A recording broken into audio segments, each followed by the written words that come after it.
friends, you're welcome once again.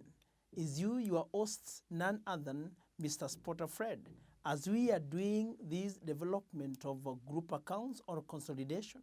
In this lesson, we are going to talk about further examples. Remember in our previous lessons, we looked at example 1 and example 2, where in example 1, we had an acquisition of 100%, and the date of acquisition was the same as the date of consolidation.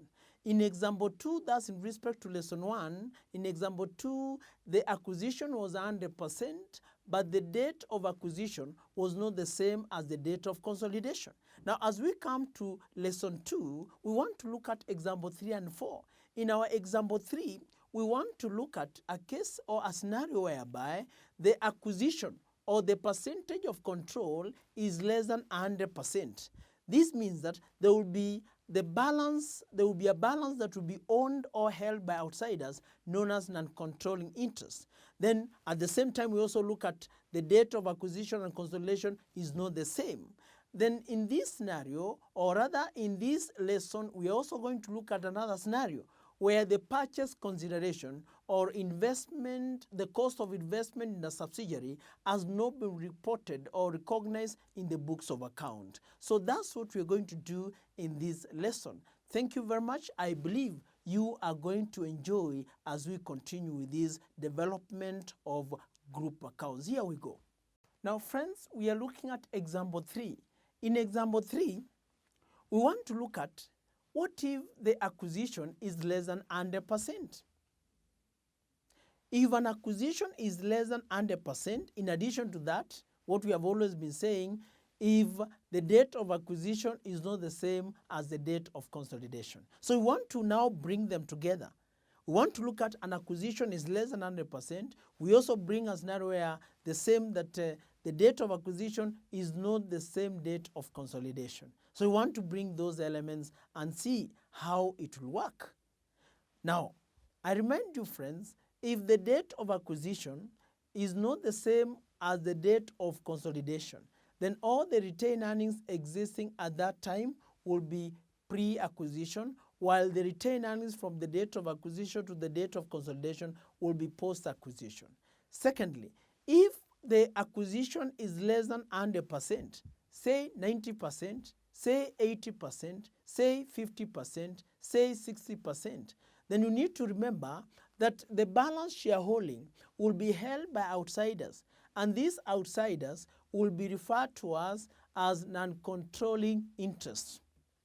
We consolidate as usual.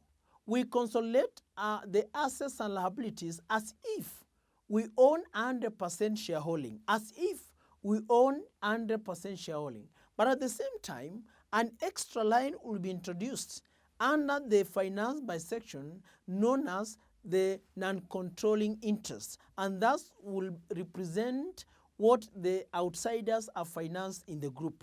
I repeat that point. If the acquisition is less than 100%, say 90%, say 80%, say 70%, say 60%, then the balance shareholding, call it 10%, 20%, 15%, 30%, will be held by outsiders, These outsiders will be referred to as non-controlling interests. Non-controlling interests in respect to IFRS number 3. Now, we are going to combine the assets and liabilities as if we own 100%, just taking the assets of the holding company plus the assets of the subsidiary, as if we own 100%.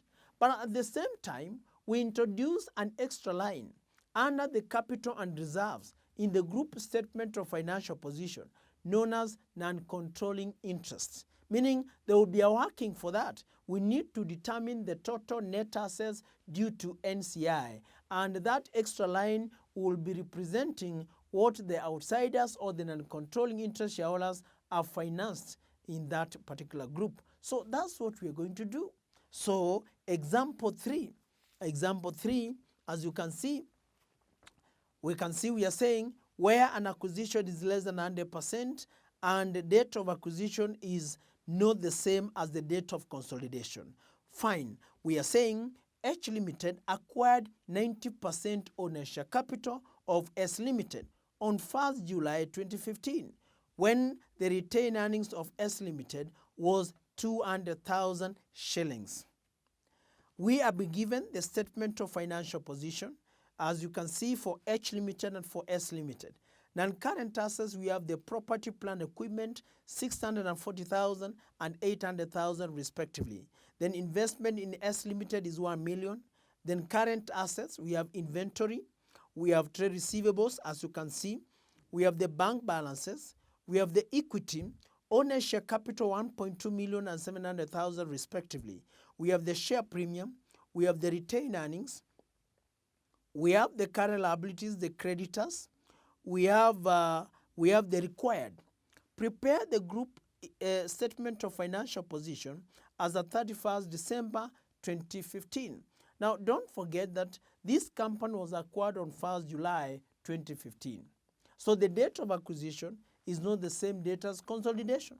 We acquired in July 2015, but we are now consolidating on that 1st December 2015. So we need to do this adjustment accordingly. First and foremost, we need to do our working. Now, we do our working for that. Come and say,